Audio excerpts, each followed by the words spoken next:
Rajesh, and today we are going to tell you the attack of Ghazni as well as the attack of Muhammad Karim. Student, in this chapter we will discuss warfare for wealth कि warfare जो युद्ध है वो कैसे wealth के लिए, संपत्ति के लिए युद्ध हो रहे हैं. In my last video we discussed about Kannauj city, और you can say that tripartite struggle between which dynasties. Pala from Bengal, it means West Bengal. Chalukya from Gujarat and Gurjar Patihara from southern part. They tried to capture Kannauj.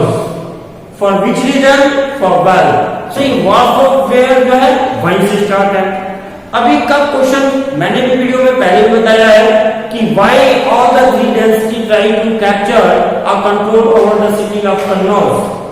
So if you watch again in my last video, you will find that Kannauj was a prosperous city. They have a fertile land.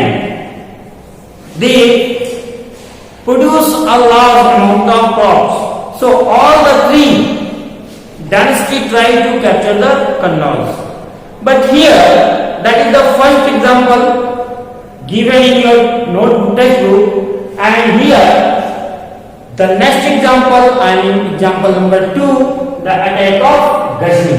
कि एक गजनी, देखो आपके text book में महमूद गजनी, कुछ लोग मोहम्मद गजनी भी कहते हैं, तो नेम आप कुछ भी रख सकते हो. स्टोरियंस ने अलग अलग तरीके से इनको लिखा है. और जब भी हम बात करें, we will discuss on the basis of evidence. Historian tell about a particular ruler or a particular invader.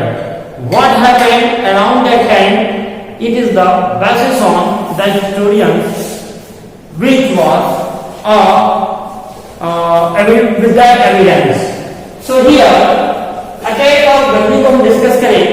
The number first point is that rulers demonstrate their power and resources by building large temple. अब आपके पास अगर पैसे हो, आपके पास, आपके father के पास बहुत अधिक पैसे हो जाए, तो हाउ यू डेमोन्स्ट्रेट इट, आप कैसे दिखा पाते हो कि आपके पास पैसे हैं. मैं नहीं कहता हूं कि आप दिखावा कर रहे हो, but it is a human nature, it is a process. जब हमारे पास ज्यादा पैसा होगा, we try to make a large house, large building, we try to purchase the 4 wheelers, we try to purchase the gold, we try to purchase the mobile phone. So ये हमारे जो source है, ये जो हमारे तरीके हैं जिससे हम अपने वेल्थ को डेमोन्स्ट्रेट करते हैं. In the same way, in that time rulers demonstrate their power, अपनी शक्ति, अपनी वेल्थ को जब उन्हें एक्सप्रेस करना होता था, तो इतनी ज्यादा बड़ी बिल्डिंग तो बन नहीं सकती थी. वे क्या करते थे? दे मेड लार्ज टेम्पल्स, वे बड़े बड़े टेम्पल्स बनाया करते थे. अच्छा, टेम्पल्स बनाने के बहुत अच्छे रीजन थे. पहला कि जो रूलर जितना ही लार्ज टेम्पल बना लेता था, वहां के लोग उसको उतना ही प्रॉस्पेरियस, या उस टेरिटरी को उतना ही प्रॉस्पेरियस माना जाता था. एक एडमिनिस्ट्रेशन का सेंटर पॉइंट जो होता था टेम्पल्स. सो स्वाभाविक है कि इनमें बहुत सारा वेल्थ भी होगा, बहुत सारे मेटल्स थे, चाहे वो गोल्ड कर लीजिए, सिल्वर कर लीजिए, बहुत सारे शेप सजाए जाते थे वो. सो अब क्या था कि ये टेम्पल्स बड़े बड़े हैं, उनमें बहुत सारे प्रीशियस मेटल्स लगे हुए हैं, प्रीशियस स्टोन्स हैं. So they become a wealthy place. So what happened? As well as I told you, temples were the centre point of administration. So what happened? क्या कॉन्सिक्वेंसेस होते हैं कि but they were often attacked by other rulers. ये last temple अपने power को demonstrate करते थे, लेकिन द सेम टाइम दूसरे रूलर, जैसा कि आप जानते हो, अपनी टेरिटरी का एक्सपेंड करना चाहते थे वेल्थ के लिए, पावर के लिए, रिसोर्सेस के लिए, तो वे भी ये अक्सर इन टेम्पल्स पे अटैक किया करते थे. अगर हम इंडियन रूलर्स की बात करें तो वे अटैक किस लिए भी किया करते थे, ताकि अगर टेंपल पे उनका कंट्रोल हो जाता था तो बड़े आसानी से उस रीजन के लोग एक्सेप्ट कर लेते थे इस न्यू किंग को। एक सेंट्रल पॉइंट होने के कारण, एक सोशल पॉइंट होने के कारण, एक कल्चर पॉइंट होने के कारण हमारा देश जो है पहले से ही रिलीजियस बेस्ड रहा है बहुत ज्यादा। लेकर एग्जाम्पल हम देखें, attack of sultan Mahmood Ghazni Afghanistan. जैसे अफगानिस्तान का शासक है गजनी, गजनी जो उसकी टेरिटरी है अफगानिस्तान में, उसका वो एक सिटी का नाम है गजनी, उसी के नाम से उसके शासक को महमूद गजनी कहा जाता है। ये अफगानिस्तान में है। अभी हम मैप के थ्रू या फिर मैं आपको ऐसे ही जनरली एक आउटलाइन आपको समझाने का प्रयास करूंगा कि कैसे वो अटैक करता है। होता क्या है, वो कहां अटैक करता है, वो अटैक करता है सोमनाथ टेम्पल गुजरात। लेकिन ऐसा नहीं कि सिर्फ सोमनाथ पे ही करता है, बहुत जगह करता है। मेजर जो है वो Somnath temple, because at the time it is a major point, a wealthy place, बहुत ज्यादा जो है रिच प्रॉस्पेरियस था, बहुत सारे गोल्ड थे।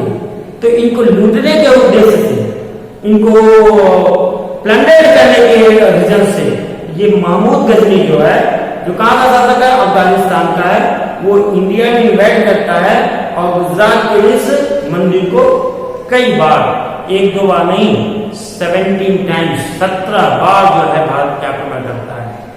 सो आगे देखें कि रूल फ्रॉम 997 टू 1030। यह वो पीरियड है जहां पे वो इस ईयर को रूल करता है, यानी अपने रीजन में वो नियर अबाउट हर साल इंडिया में एवरी ईयर वो इन्वेट कर देता है। यही आपको उसका सबसे बड़ा होता है। उसका रीजन भी क्या होता है, रीजन है plunder the wealth from the temples, कि टेम्पल से इस वेल्थ को प्लंडर करना, लूटना। और इस पैसे का क्या करता था, हम अभी आगे जानेंगे। He controlled part of Central Asia, Iran and northwestern part of subcontinent। वो कहां कंट्रोल करता था, तो सेंट्रल एरिया, मध्य एशिया हो गया, ईरान हो गया, या फिर आप कह सकते हो north western part of subcontinent, विश्व महाद्वीप के नॉर्थ वेस्टर्न पार्ट पे, जो आप देखो ना अफगानिस्तान का हिस्सा। उस वक्त भारत तो हमारा पाकिस्तान से अलग नहीं था, तो बिल्कुल बाउंड्री भी नहीं है। उस समय बाउंड्री तो थी ही नहीं, जो जितना पावरफुल होता था उस समय तो यूएन जैसी ऑर्गेनाइजेशन ही नहीं थी कि किसी को कंट्रोल करे, किसी को रोके। तो जिसको जी में आता था, जो अपने आप को पावरफुल होता था, वो इन्वेट कर लेता था। तो वो भारत के हिस्से में आता था ऊपर से, तो कहां पहले पहुंचेगा, यही रीजन है कि वो सोमनाथ पे पहुंचता है और प्लंडर करता है गोल्ड और बहुत सारे गार्ड को। He raided subcontinent almost every year and their main targets were wealthy temples। देखो कह रहा है कि कौन, Mahmood Ghazni raided almost every year and their main target is the wealthy temple। और उसका जो टारगेट हुआ करता था, उसका जो एम हुआ करता था, वो था वेल्थ। और वेल्थ कहां था, उस वक्त टेम्पल्स में बहुत ही ज्यादा वेल्थ था। सोने की मूर्तियां थी, पैलेस थे, मुकुट थे, बहुत सारी चीजें थी, और ये प्रीशियस चीजों को वो ले जाता था। Somnath temple in Gujarat for example देखें, मच ऑफ द वेल्थ, अब इन पैसे का वो करता क्या है, तो much of the wealth in plunder was used to create his splendid city of Ghazni. और ये जो इन सबकॉन्टिनेंट से पैसे ले जाता था, वेल्थ ले जाता था, इन वेल्थ का वो यूज किया करता था कि अपने सिटी को एक स्प्लेंडिड, एक शानदार शहर बनाया था, जिसे हम कहते हैं गजनी। सो यहाँ पे क्या हो गया, इस एग्जांपल से आपने क्या समझा कि warfare for wealth, warfare for wealth, लड़ाइयां जो हो रही है किसके लिए हो रही है, पैसे के लिए हो रही है। देखो जो महमूद गजनी है वो अपना एक स्कॉलर रखता है। जैसा आपने जाना है कि यहाँ रूलर्स जो है कहीं न कहीं अपने हिस्ट्री में नेम को दर्ज कराने के लिए, अब ये सब बातें कहां से जानते हैं, मैं तो सब था नहीं, तो फिर मैं कैसे जानता हूँ, या मेरे टीचर्स ने जो पढ़ाया वो भी उस वक्त नहीं थे, तो फिर मुझे कैसे पता है कि ये सारी इंफॉर्मेशन जो जनरेशन बाय जनरेशन आई है with the help of evidence और with the help of historians. तो हिस्टोरियंस ने भी उसी एविडेंस का हल लिया है और उसके बारे में भी बताया है। जो गजनी है वो अपना एक स्कॉलर, एक विद्वान रखता है, कर्टियर कह सकते हो, जिसका नाम है अल-बरूनी। वो चाहता है, वो अल-बरूनी से कहता है कि मेरा जो है इस सब कॉन्टिनेंट में जो भी मेरी एक्टिविटीज है, जो भी मेरी विक्ट्री है, इसको आप हिस्ट्री में लिखो। और अल-बरूनी जो है गजनी के कहने पे तो सुमाई में कहेगा, जैसे हम लोग पढ़े हैं प्रशस्ति वगैरह, तो प्रशस्ति की तरह आप इसके रूजन में तो बहुत सारी चीजें कुछ हाइपोथेटिकल भी हो सकती हैं, कुछ बढ़ा चढ़ा के बातें हो सकती हैं। तो अल-बरूनी ने गजनी के बारे में डिस्कस किया है और उस बुक का नाम है किताब-ए-हिंद, किताबुल हिंद। इन्हीं के सोर्सेस से हिस्टोरियन हमें गजनी के बारे में बताते हैं। अब हम आते हैं नेक्स्ट एग्जांपल पे, जो आपका एग्जांपल था मोहम्मद गौरी, एक अदर रूलर। फिर वही हम बात करते हैं चाहमाना, या जिसको हम चौहान कहते हैं। ये रूल करते हैं दावई और अजमेर के इलाके पे। जो एक प्रोमिनेंट रूलर्स हैं वो कौन है? पृथ्वीराज थर्ड, या फिर आप इसको कह सकते हो पृथ्वीराज चौहान। सो ये भी एम्बिशियस डायनेस्टीज होती है। तो ये चाहते हैं, अब ये अगर मैप में देखोगे तो दिल्ली के पास जो है आओगे तो अजमेर होगा, थोड़ा सा गुजरात की तरफ हटोगे तो। सो वे चाहते हैं कि अपना टेरिटरी, अपना कंट्रोल, अपना रिसोर्स, अपना पावर, अपनी वेल्थ वो ईस्ट तक भी एक्सपेंड करे। आई मीन जहां हम लोग रहते हैं हमारी तरफ आ जाए, और अपनी टेरिटरी को वेस्ट तक भी करें। तो वेस्ट में उनको अपोज करता है चालुक्य, जो गुजरात के रूलर्स हैं, उस डायनेस्टी है, एक पावरफुल डायनेस्टी है।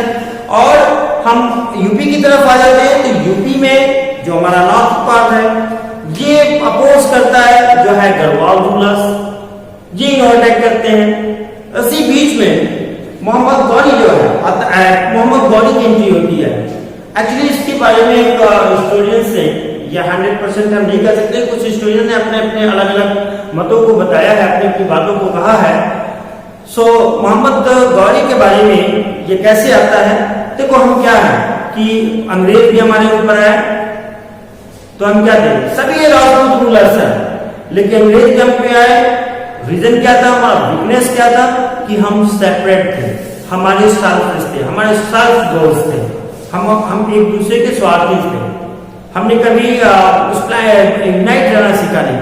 इसी का जो है जो एडवांटेज जो है ये बाहर के शासक लेते हैं और भारत पे आक्रमण करते हैं। उसी का एग्जाम्पल है मोहम्मद गौरी। ऐसा हिस्टोरियंस बताते हैं, लिखा है कि एक प्रॉस्पेरियस रूलर जब बनते हैं पृथ्वीराज चौहान, सो इनकी ज्यादा एक और राजपूत रूलर्स हैं जयचंद। जयचंद से इनकी पड़ती नहीं है, बहुत सारे रीजन हो सकते हैं। उनमें एक कई स्टोरी आती है कि जयचंद की बहन का नाम होता है संयोगिता। तो उस समय में जब लड़कियों की शादी होती थी, राजकन्याओं की शादी होती थी, राजकुमारियों की शादी होती थी, तो स्वयंवर आयोजित किए जाते थे। वो एक प्राउड का विषय होता था और उस स्वयंवर में तमाम उस आसपास के राजाओं को आमंत्रित किया जाता था, अपने शौर्य का, अपने बल का, और एक आजादी होती थी जिसे वो चाहती थी अपना बल नियुक्त कर लेती थी, और सभी अपने अपने बल का प्रदर्शन भी वहां किया करते थे।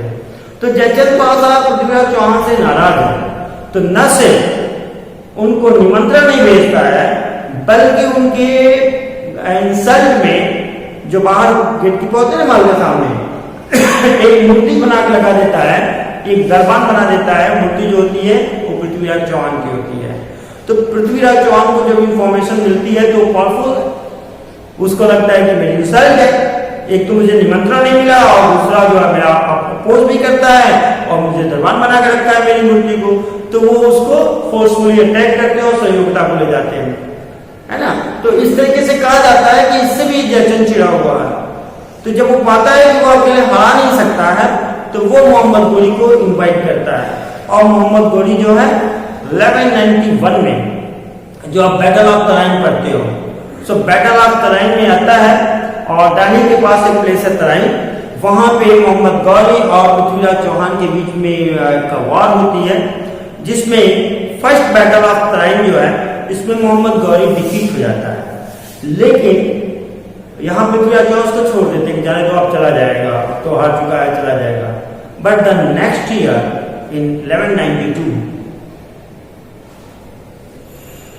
फिर वो ऑर्गेनाइज करता है मोहम्मद गौरी और पुनः अटैक करता है दिल्ली पे, और इस बार मोहम्मद गौरी पृथ्वीराज चौहान को वो डिफीट करता है और वो बंदी बनाता है, जो अभी आजकल आप बहुत सारे सोशल मीडिया या न्यूज के थ्रू जान सकते हैं। अब ये जो पृथ्वीराज चौहान के बारे में हमें इंफॉर्मेशन स्टूडेंट्स ने दिया है वो है, एक उनके दरबारी कवि होते हैं, कर्टियस होते हैं, पोएट होते हैं, नाम है चंद्रप्रदायी। उन्होंने पृथ्वीराज रासो की रचना की है। इस एविडेंस के आधार पे हम पृथ्वीराज चौहान के बारे में जानते हैं। सो ओवरऑल हम हिस्ट्री एग्जाम्पल से ये अच्छी तरह समझ चुके हैं कि ये जो वॉर है जो डिफरेंट डायनेस्टीज में है या टेरिटरी में है, उसका मेन रीजन ये है कि for wealth, a control to other territory to increase their power, resources and wealth. So we will meet again in the next video with the new topic. Till then, good day. Thank you.